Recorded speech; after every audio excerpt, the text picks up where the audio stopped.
All across America, people work hard to meet their responsibilities. You do your job, take care of your family, pay your bills. Sometimes, particularly in tough times like these, you have to make hard choices about where to spend and where to save. That's what being responsible means.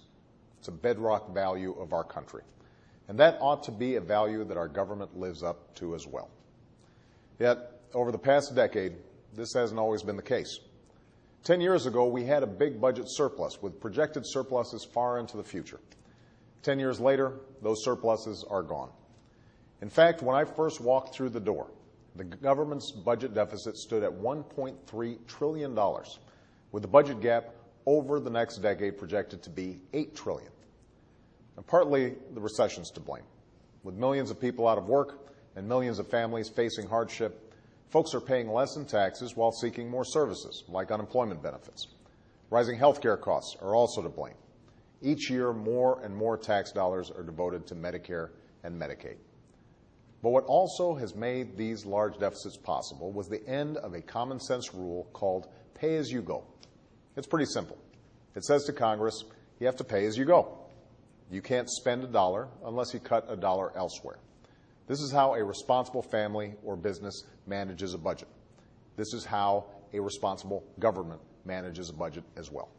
It was this rule that helped lead to balanced budgets in the 1990s by making clear that we could not increase entitlement spending or cut taxes simply by borrowing more money. And it was the abandonment of this rule that allowed the previous administration and previous Congresses to pass massive tax cuts for the wealthy and create an expensive new drug program without paying for any of it. Now, in a perfect world, Congress would not have needed a law to act responsibly, to remember that every dollar spent would come from taxpayers today or our children tomorrow. But this isn't a perfect world.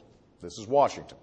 And while in theory there is bipartisan agreement on moving forward on balanced budgets, in practice, this responsibility for the future is often overwhelmed by the politics of the moment.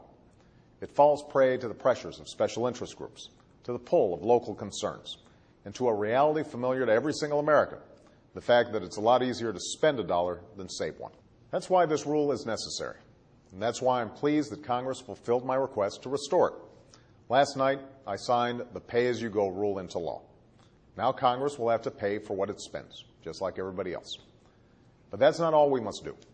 Even as we make critical investments to create jobs today and lay a foundation for growth tomorrow by cutting taxes for small businesses or investing in education or promoting clean energy and modernizing our roads and railways, we have to continue to go through the budget line by line, looking for ways to save. We have to cut where we can to afford what we need. This year, I've proposed another $20 billion in budget cuts, and I've also called for a freeze in government spending for 3 years. It won't affect benefits through Medicare, Medicaid, or Social Security, and it will not affect national security, including benefits for veterans, but it will affect the rest of the budget.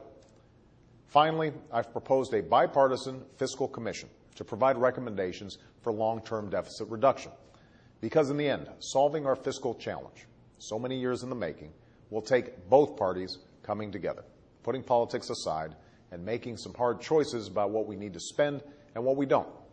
It will not happen any other way.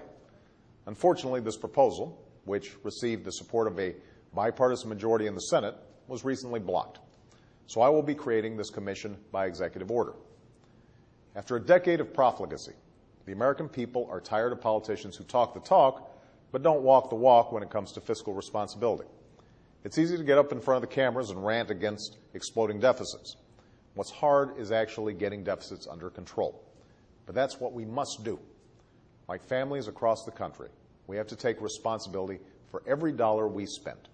And with the return of pay-as-you-go, as well as other steps we've begun to take, that is exactly what we are doing. Thanks.